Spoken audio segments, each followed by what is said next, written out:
В Якутске состоялись общественные слушания по перспективам развития приемных семей в республике. Сегодня в Якутии проживает более 500 детей, лишенных родительской любви и ласки. При этом более 100 человек в регионе готовы хоть завтра стать приемными родителями. Но с какими проблемами они сталкиваются, когда только начинают оформлять документы на ребенка и потом, когда ребенок уже появляется в семье? Узнаем в материале Ульяны Шагиной. Корниловы – одна из первых приемных семей в столице. Пелагея и Михаил, имея 4 родных детей, приняли решение взять под опеку еще 12 из разных детских домов. Все возникающие в семье проблемы они стараются решать вместе. Трудности в любых семьях есть. Но вот в приемных семьях они более глубокие. Но здесь нужно родителям, более обширно знать психологию детей.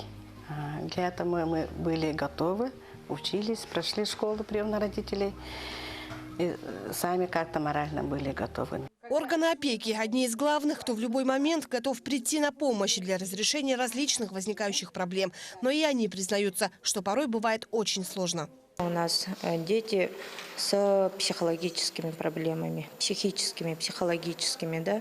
Не все так гладко бывает при воспитании таких детей. И да, у нас встречаются тогда такие факторы, то, что опекун и опекаемый, скажем, не подошли друг к другу, не нашли общий язык. В Центре помощи «Берегиня» с 2009 года в семьи ушли более 200 детей. В основном это малыши. Более старших обычно забирают в приемные семьи. И здесь, конечно же, немаловажную роль играют школы приемных родителей. Детей просто так в семьи не отдают. То есть гражданин должен пройти определенную подготовку в школе приемных родителей, обучиться и получить свидетельство установленного образца. Ольга Тимофеева стала приемной мамой более 2 лет назад. 5 братьев и сестер Корякиных она установила из Уснерского детского дома. Сейчас ведет активную работу, чтобы помочь родителям детей вернуть своих кровинок. Этой сложной работе в стране уделяется минимум внимания. А ведь это так важно, когда родители изъявляют желание встать на путь истинный. У меня свой проект по возврату в кровную семью. Я работаю с родителями кровными. Мы их, скажем, реабилитировали. Они на сегодня у себя восстановили свой дом. Они работают.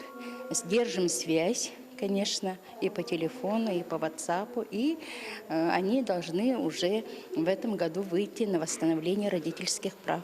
Сложностей на пути приемного родительства встречается немало. Но, несмотря на это, радует статистика. Ведь за последние 10 лет количество сирот в детских домах уменьшилось вдвое, а приемных родителей, соответственно, стало значительно больше. Ульяна Шагина, Григорий Николаев, Якутск.